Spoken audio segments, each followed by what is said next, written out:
Okay, yeah. Hello, good evening, everyone. This is Vivek, a volunteer at Ormap Forensic Mart. On behalf of Ormap Forensic Mart, welcome you all the participants. Welcome to the 10 days training program on data recovery techniques using forensic science. I especially welcome our guest speaker, Mr. Piyush Kaushik. Handing over to the Mr. Piyush Kaushik, sir. Over to you, sir. Thank you. Good evening, everyone.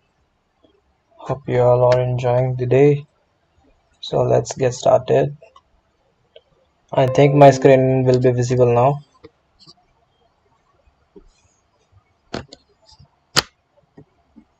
Yes, sure, it will be visible. So let's start the day.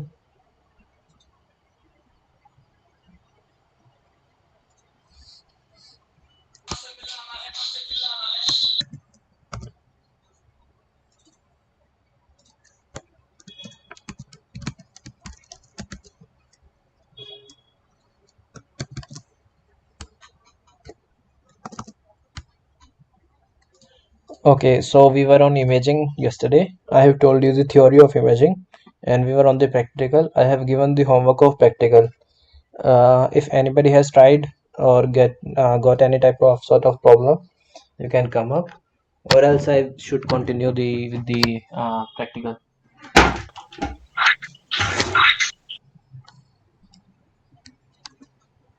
Mhm. So, has anybody tried? You can say yes if anybody has tried with the homework, because many of you were asking for the practical. Okay, don't worry. We can have it today.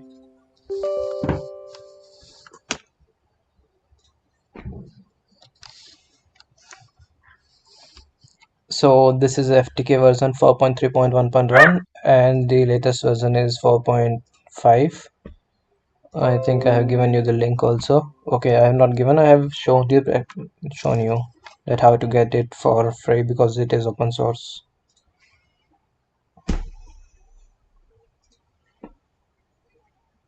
So this is FTK Imager 4.3.1.1. What I will be doing is I will be making image of one of these hard drives. Look, firstly there are several options: file, view, mode, help. Firstly I will be creating on file, then add evidence item.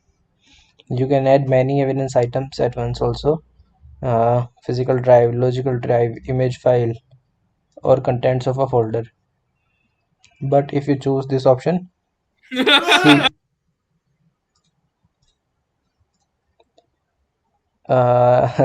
nice laugh, no worries. But yes, you can mute your mic if you're laughing, and if there is any family disturbance or any sort of thing, if you're watching TV or not interested in the session or etc.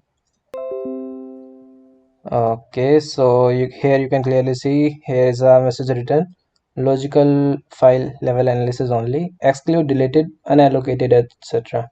So if you will be going with this imaging, then there will be no deleted data recovery process behind it. So you have to go with these three only, whether you have an image file, logical drive, or physical drive. Let's go with physical drive. Here are my physical drives. There are two physical drives. One is in my M.2 slot, my SSD, 240 gigs, and one is my physical drive, 100 gigs. So I will be selecting 240 gigs, then I will be clicking on finish.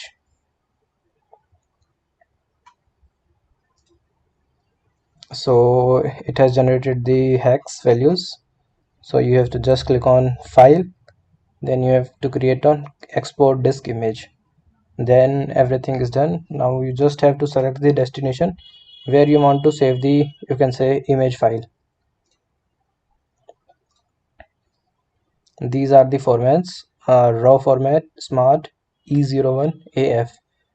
I told you we use E01 the most, so I will be selecting E01. You can add anything here. If you are on a real scenario case, you can definitely add the metadata. So using the metadata, it will be easy for you to get to the file. Like you can add case number, you can add your name, that if there is large file systems, you can definitely add the names. If there are several workers in your organization, you can add names.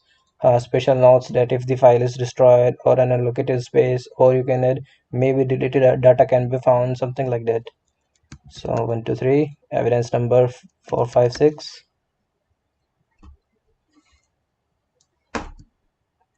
Unique description, ASD, examiner name, PK, notes, good condition.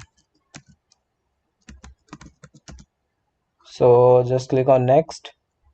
Image destination folder, where you want to save, desktop. I will be saving it in my hard drive, my local disk D. So click on OK.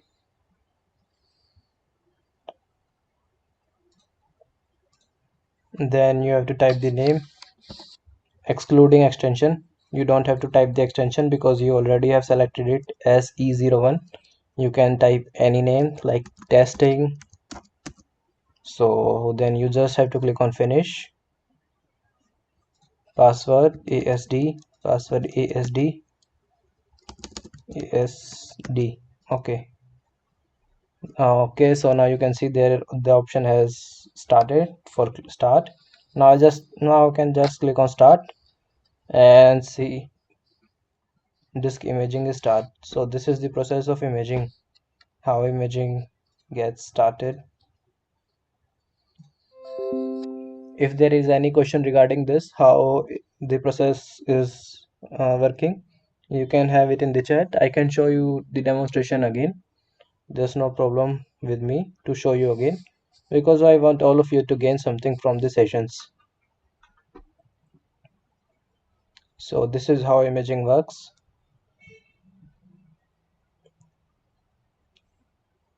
I will be canceling it because it will be taking a huge time. You can see it's just, I think, 1 or 2% done, even if I am having a high configuration PC laptop. See, the file has created. It has a file extension E01 file, and this is the space of that has been created is of 795 MBs. But if I have let the process to be completed, it have gone too far, like around 200 gigs or something. I will be deleting the file. Okay, so recording is going on. Link, no. Please maximize the page.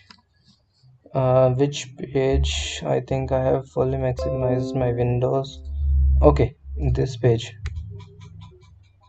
Sure. Now the process of imaging. Start, add item, then there was export image, then there was select extension, then there was select address, then there was select name, and then the final option, process started.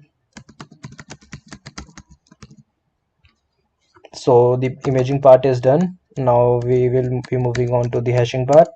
I have given you another homework also. If anybody know what MD5 is, like we were showing you in the file, I think of autopsy download. Yes, it was on autopsy download. There was written MD5, and I have asked if somebody know what this MD5 means and what is the number behind this. So anybody know what was that number? No problem, we can continue with this slide. I'm here to teach you guys. I will be teaching. So here is the presentation for yesterday. This is hashing. This is known as hashing. What is the importance of hashing? Hashing is mainly done to check the integrity of the file, to check originality of the file. to check the authenticity of the file. Suppose you have to download a separate software, or you can do it online also. But I will recommend you to download a software named as Hashcalc, HASHCALC. It is. I got a problem. It's a hash value. Yes, Manoj sir, please tell what was the problem. I'm here to solve you. And yes, you can share your screen also if you are having the problem. I can request control, and I will be guiding you with the steps that how the problem will be getting solved. Or you can just type the complete problem here. I will be reading your problem so that everyone also can get the problem and how to solve that problem if anybody also get the same problem. That's nice that you have got the problem and you have tried, because when you will not try, you will not get any type of problem, and you will learn mostly from the problems by solving them. Okay, so what is hashing? Hashing is, I have told you that the importance of hashing. Hashing is used to check the integrity of the file. Suppose there is a murder, and the murderer have used a knife, and the policeman, and there was a, you can say, investigation, and the firstly the team came, and there the knife was collected. So the knife is collected, and at the process till it reaches the police station, there are several chances of the knife getting replaced or the evidence item getting replaced, like if there is a rope of, you can say, hanging person or any other thing. So this cannot happen in this thing, in cybersecurity, because this is the thing, hash values. So what hashing do is, it creates a number for you, which will be your number for integrity check, that if anybody has changed your file or not. It is a, you can say, difficult process for you to understand, but I will be showing you practical. It will be very much easy for you guys. Let me show if there is a problem.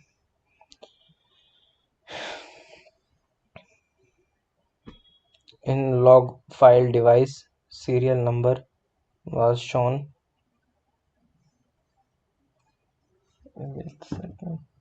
In log file device, serial number was showing. What the thing were you doing? I have told you to do imaging. uh when did you get this type of error? In log file device serial number was showing. Please elaborate your problem so that I can give you the exact solution. I have shown the practical also, and I can show it again. In log file device serial. Okay, please elaborate your problem so that I can give you a solution. So this is the tool used for hashing, for calculating hash. Firstly, there are three options: hex string, text string, and file. Firstly, I will be showing you the example with a text string so that you will be getting something understanding of the hash value and what hashing is. So here many things are written: MD5, MD4, SHA1, SHA256, RIPE, Panama Tiger, MD2, Adler, CRC32. What all these things are? These all are algorithms. Based on these algorithms, they generates a code. Just see data. I am giving the data now. Uh, Data recovery. So I have given data recovery. So I can select which algorithm I want to use. Like I will be selecting all. See, I have got the values of each and every algorithm now. So you can see for MD5 this code is written D1 ECE21 E, and you can get the code. And what I will be doing is just replacing only a single part. Like I will replace small d with capital D. Now see, your complete string has got changed. Every value, almost every value has got changed, and you cannot find what the thing was. So this is the mostly used in integrity checks, like if there was any type of evidence. Suppose this is not file and you want to recover the data. from a computer, and you are gone to a raid, you will create a hash value. And when you will be returning to the, you can say, your workstation, because workstations are very much important in data recovery because they are high-end devices. You will be having high-end devices at your workstation, and it will be easier to work at your workstation only, because when you will be at another place you will not be comfortable doing work from for 6 to 7 hours. So you need a workstation. So when you will be returning it to your workstation, how will you verify that this is the same file which I have returned with from the, you can say, that part, from the area, from the raid, or from the, you can say, the company or the organization. Okay, sir, no problem. Still the same question. Please elaborate.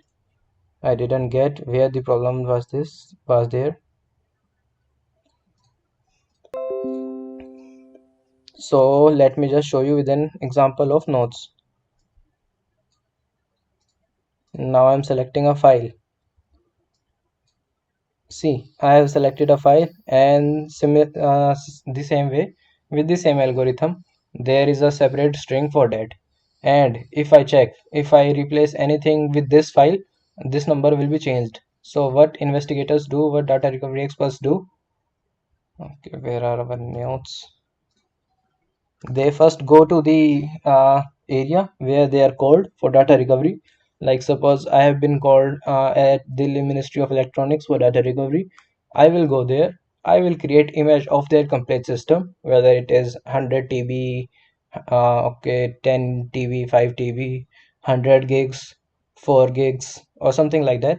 What I will be doing is create image. Then I will create hash value there itself. So suppose I get a hash value something like AGHC, something like that. Then what I will do is, when I will come back to my workstation, and then while start working,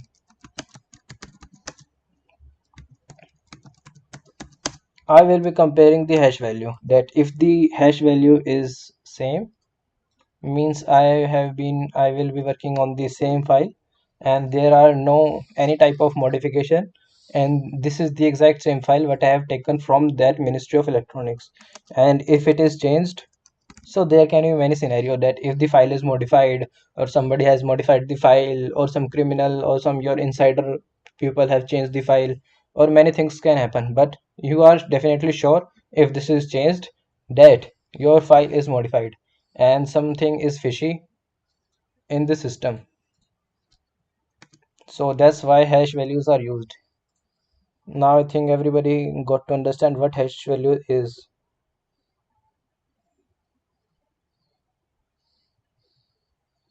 Exactly, sir. Exactly, sir. So what ASCII values are? Wait. Computer knows only the firstly let me tell you the full form of ASCII values. ASCII value of American Standard Code of Information Interchange. Wait, let me just show you.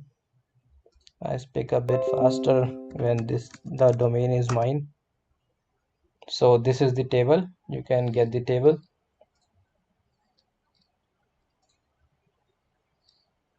Okay, so here you can see. Okay. So for 0 it's 0, for 1 it's 1, but for 2 it's 1 0, and for 3 is 1 1. It will add 1 to every number. But the thing is, computer only knows the language of zeros and ones. So like if you add 9 and then there is a plus 1, so it will become 10. So after 9 it will become 0 and a plus 1. So the same rule follows here. Is 0 1, and if one more is added to 1, then it will become 0, and 1 will be added to the next place, it will become 10, and then more will be added, it will become 10, 1 1, and if one more will be added, it will become 0 and plus 1, then 1 1 0, then 0, and again 1, it will become 100. So this is what ASCII table is, and if any bit of the data changes, the complete hash value will get changed. One more thing, you cannot get the data from the hash value. It is just for integrity checks. If you have hash value, you cannot do anything. That do means you cannot generate the data from hash values.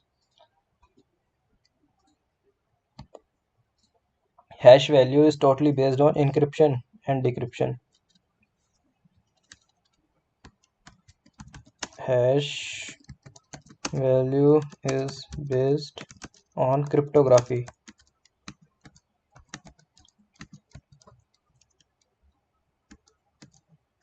It is irreversible. So hash value plays a major role where you are working, where you are doing your job, whether you are doing data recovery. Add one type of hash value to another type, for example, MD5 to SH1. No, it's not possible to create one hash value to another. But what you can do is you can just see what you can do is you have typed any string. Let me convert it to text. You have just type any type of string. What you can do is you can take the MD5 and you can double hash the, okay, sorry. So now this is the hash string what we have got from that string. Now you can take the SHA1 for double protection, but that doesn't require anywhere because a single algorithm is sufficient, like SHA256 or MD5. They both are the, you can say, one of the most strong algorithms out there, and they are sufficient to do your job. You can easily get 65B certification if you are using this uh, encryption hashing. So what 65B certification is, if you are in a court of law and you want to give any type of electronic item, you will be needing a 65B certification. Hi Mohit sir. uh, Good evening. Let's continue with the day 3. Day 2 is over, I think. Wait, let me just see. Okay, so tools for hashing. Hashcalc is there, and online hashing tools are also there. Hashcalc is also around 2 or 3 megabits. You can easily download it. Importance of hashing, I have also told you. I have told uses also. MD5 is there, SHA is there. So the today's topic is types of data types. These will be the major topics to be covered today. Uh, okay, starting with the data. There are two types of data. One is volatile data, and the second one is non-volatile data. So what is volatile and what is non-volatile? It is very much easy to understand. One is your, you can say, stored memory, and one is your temporary memory. So what if I am telling you, wait, let me give you an example. If you know general, okay, training, date, where is my notes? Day 3, data types. Let me clear, if you don't, it is a very much easy term. Like well, what are volatile materials? The materials that can easily be flushed out, like kerosene, like petrol, that can easily, you can say, burn out, that are highly volatile materials. So exactly the same scenario happens in the computers. There is volatile memory, which is very much fragile, like the memory in RAM. So what is the difference between volatile memory and non-volatile memory? Like, you can store data in your storage devices. Like if I store data in my, you can say, hard disk, and I will shut down my computer and restart my computer, the file will still be there. But what happens in RAM is, let me just show you. This is containing the processes. So see, my memory is around 51 MBs. 50, oh sorry, 51 MBs, not it's 50%. 50% of my memory is already occupied, and you can see which are consuming most of my memory. I am having 8 gig, sorry, yes, 8 gigs of RAM, and around 600 megabits is used by Google Chrome, and around 150 is using OBS Studio. So only these two are the tabs which are running most of my, you can say, processes in my RAM. So when I will restart the computer, all this will be closed. Like you already know, when you will restart the computer, all your programs will get shut down or closed, So then the RAM usage will be zero, but it will never be zero because system files are always there. So it will always, you can say, more than 10%. So that's the scenario. Volatile memory gets over, or you can say closed, or you can say deletes the data whenever their power is cut.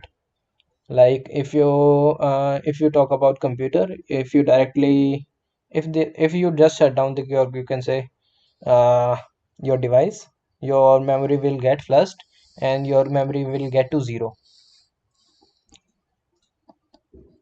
If and there is a question also, how can you store this volatile memory?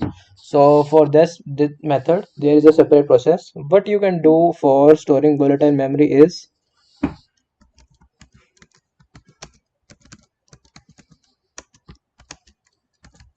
take out memory. So like I have told you, what is shutdown process, it will close all your process. So it is very common answer. What you can do is you don't let computer to close the applications. So what you can do is, your computer is running and you directly take out your RAM. Yes, you can get electric shock also, but this is the only method to take out the memory. Take out memory. So you can directly take out the RAM, and this is done in RAIDs whenever we are collecting the volatile memory.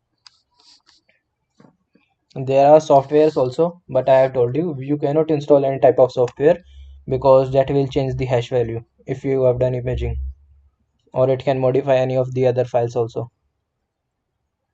Kindly provide the format of Form 65 for HDD and mobile data and email data recovery. Sure, sir, I will provide you this Form 65, but I don't know about email data recovery, but I will sure find that and will send you that.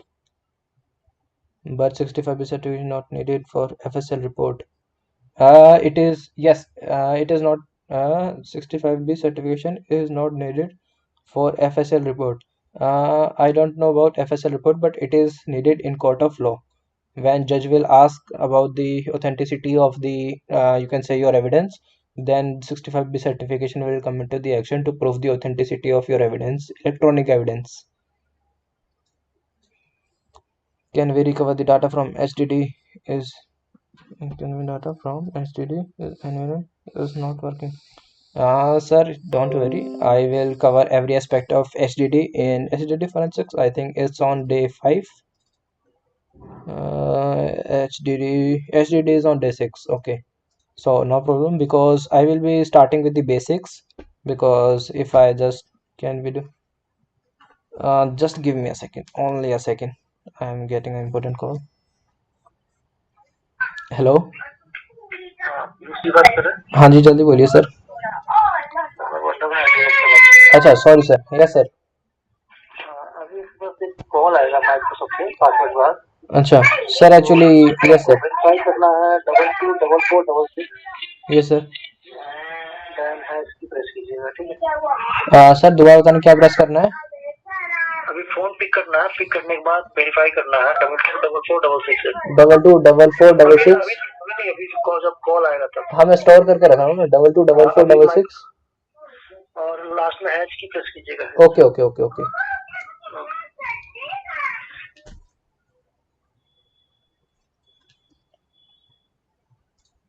Okay, so I am back. Can we do forensics of a volatile memory? Yes, we do forensics of a volatile memory, and I told you the method.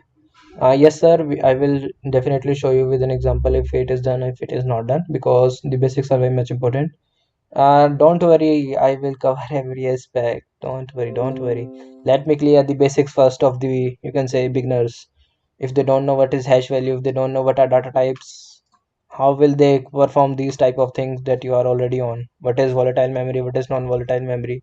They will start imaging of volatile memory. So this is very much basic concepts which everybody needs to know. So what non-volatile memory is? It is your permanent memory. In basic terms, this is your permanent, this is your temporary. So in permanent storage, there is your hard drive, there is your SD card, And furthermore, there is your, you can say, SSD, and there are your phone storage, and in volatile memory there is your RAM, there is your cache is also your volatile memory. So if anybody don't know what is cache, I can make you understand. CACHE. So these are the types of storage. This is permanent. Okay, these all are permanent. These all are non-volatile. So if anybody don't know about any of the disk, HDD is the normal old hard drive we use, which looks like this from internally.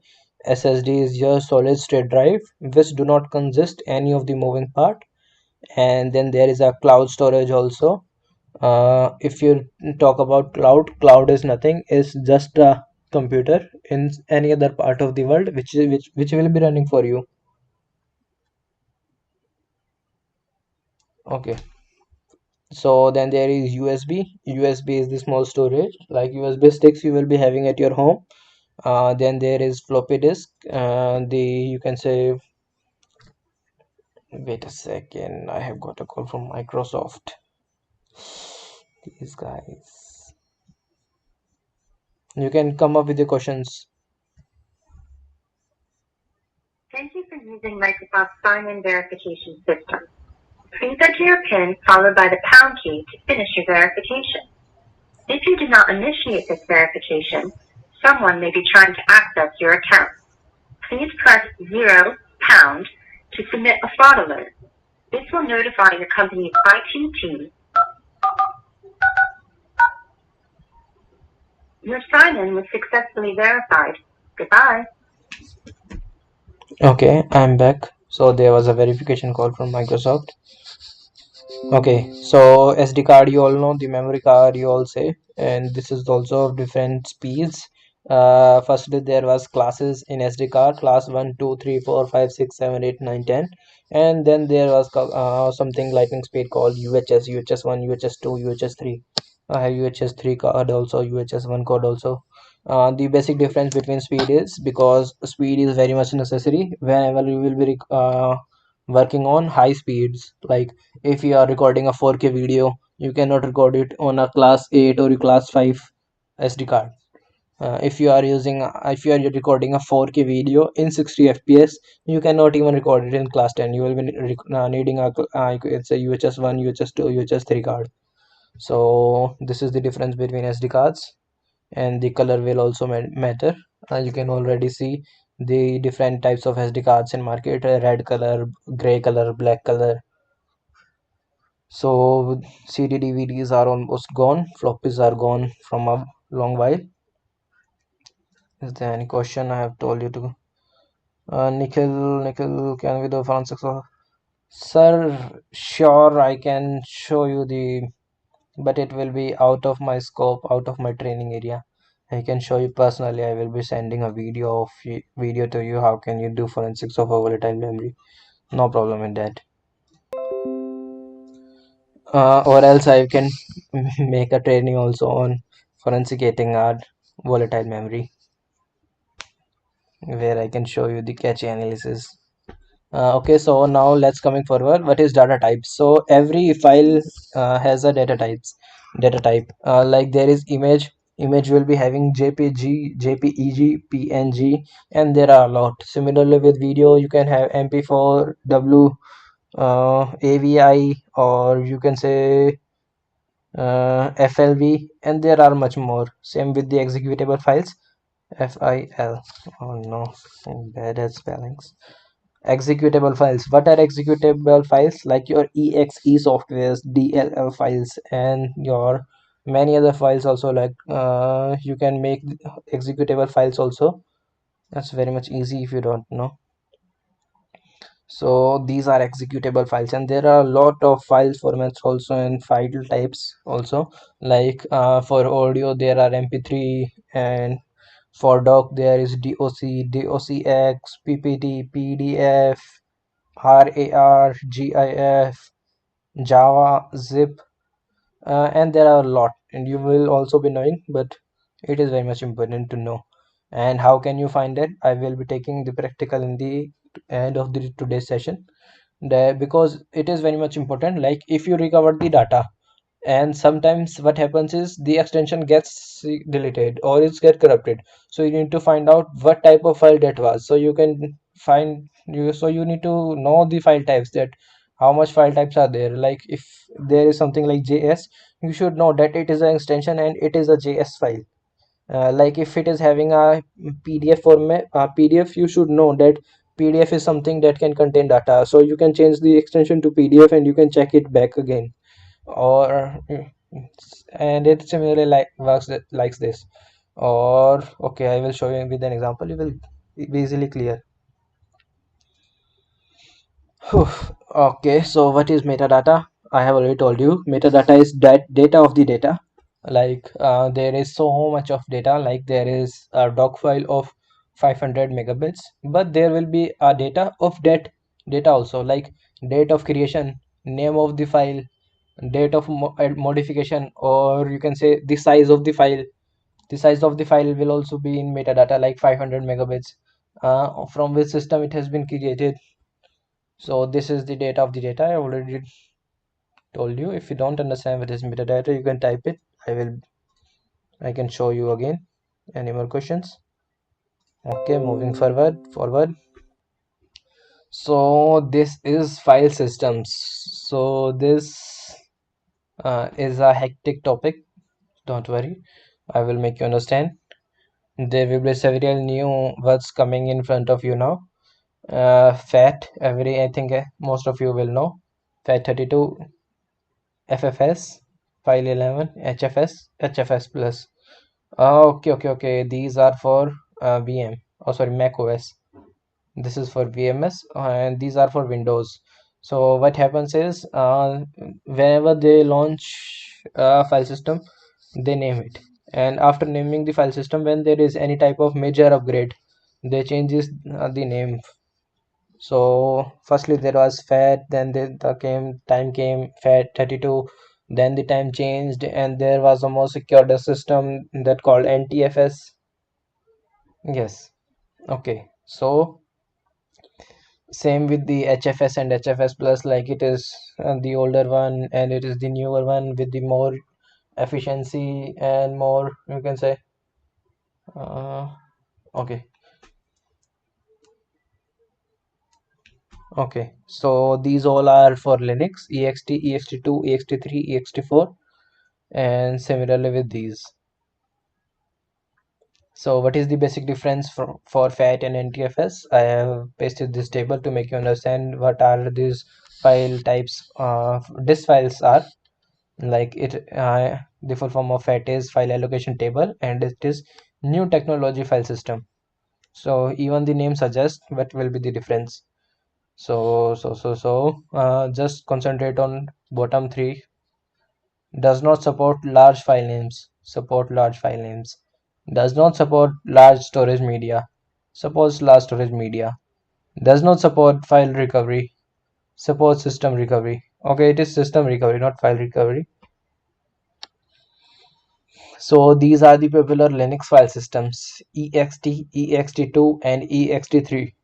EXT stands for extended file system. This is you can say used in older times, and these are used in the times our PCs are running on. If you are running on a Linux file system, it is standard file system, improved algorithm used for Linux operating system and for a number of years. Not a general link file system. And what comes in ext3? Generalized file system used in the GNU Linux operating system. It is mounted blah blah blah blah blah blah. Okay, so now a question also came. I think you already will be asking this question, that how it is related to data recovery. Yes, it is very much related to data recovery, because when you will be doing a manual recovery, many times you will be getting a crashed hard drive, or you will be getting a hard drive, you will not be knowing that which file system will be installed in this system. So then these file systems will come into action when you will be doing it manually, and you are having the hardware, not the system, and you don't know which files, which operating system is in this system. So then you should know which file system, or sorry, which type of you can say version in this file system is, and which type of this OS is based on, whether it is Mac OS, whether it is Windows, whether it is Linux, because there are different tools for all these things. Like for Linux there is different, for Mac there is different disk driller, and for Windows there is also different, and there are different steps for installation also. uh, that is obvious because the software is different, so installation process will also be different. As the OS is different, so installation process is already different, even if the software is same. So you have to learn, I don't say much, but only these file systems: Firefighter 32, NTFS, HFS, HFS plus. I have pasted all these in the PDF. Just go through these ones. Here is ext2, ext3. Here are the popular file systems of Mac OS: HFS, HFS plus, UFS, derived from the Berkeley file system developed by the Bell Laboratory. Bell Laboratory is one of the famous laboratory. All BSD Unix derivatives, including FreeBSD, NetBSD, OpenBSD, acts as a subtitle. Uh, okay, so I have two topics left. Please tell in the comment box what should I took first. Because I think only one topic can be done. I can teach you what is RAID levels, and I can teach you the practical of hex editor along with its process. So which topic you want first, and which topic you want tomorrow? The first comment will be taken. Should I teach you practical today, or should I take theory first today? RAID. Okay, thank you, sir.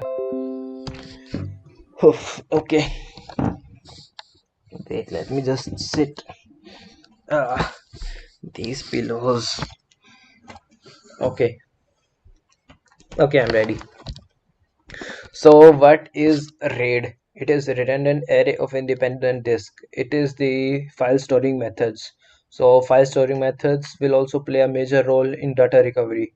When you will be, it is basic training. When you will be getting to advanced level of training, when you will be messing up with the different type of hardwares, when there are several type of hardware which you don't ever have, which you are which are even difficult to recognize.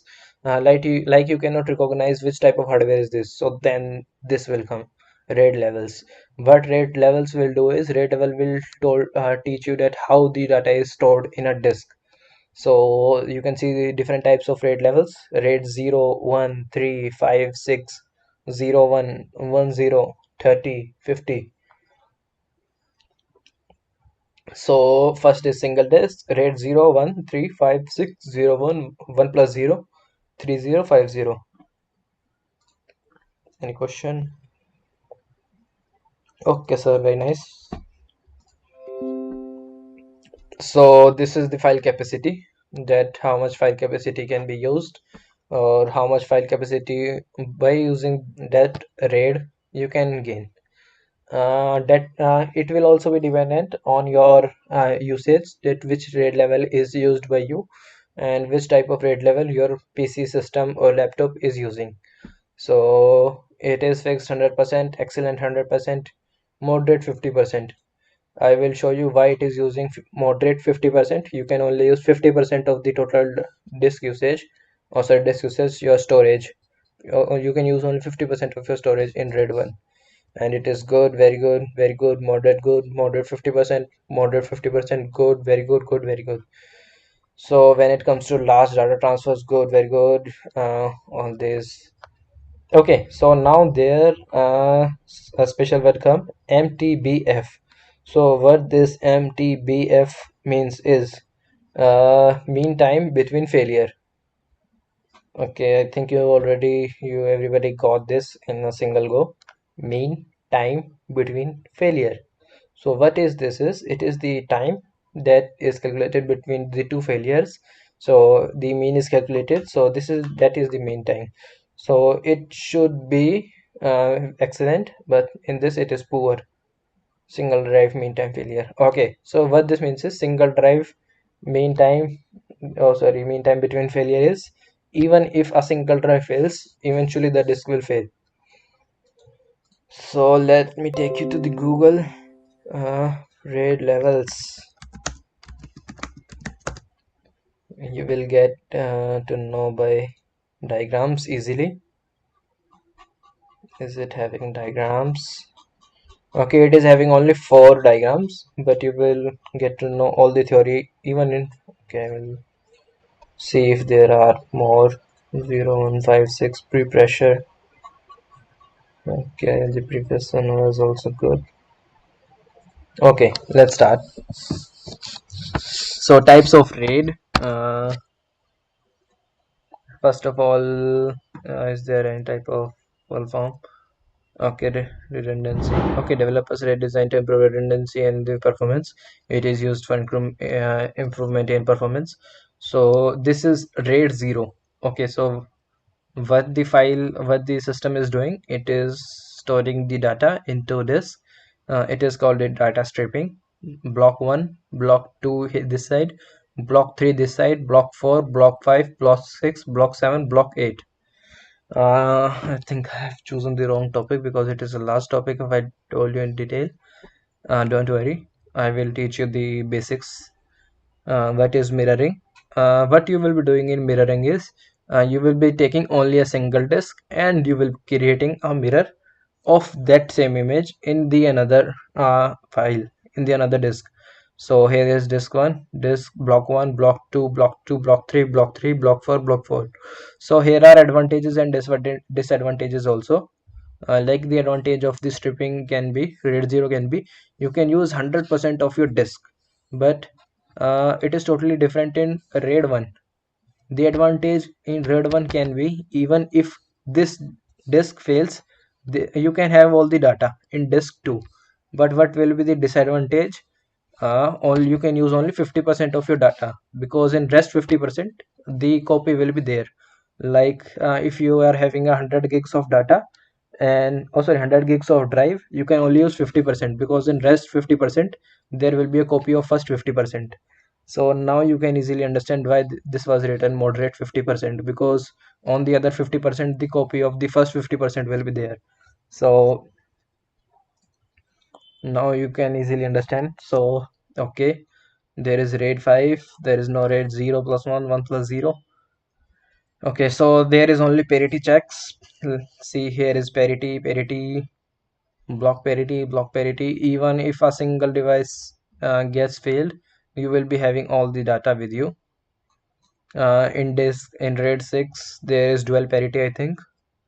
uh, Disk stripping with dual parity, yes, yes, yes, exactly, exactly. In RAID 10 there is double stripping and mirroring. There is nothing like you can say parity checks.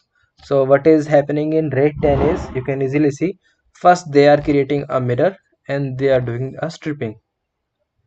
So is here RAID 10. Okay, it's not having RAID 10. So it is very much easy to understand, but I think it is RAID 1 plus 0, it's not 10. And there is similarly there is RAID 0 plus 1 also, in which disk mirroring is first and disk stripping is the second one. It is hybrid type of RAID which consists of the combination of two RAIDs. RAID levels 1 plus 0. Okay, so exactly the same what I have told you. I also get confused at how this 10 come, but while going through the diagram I was absolutely clear that what is happening in the background. So this is how everything works while doing RAID 10. Okay, RAID 1 plus 0 and 0 plus 1. Enter.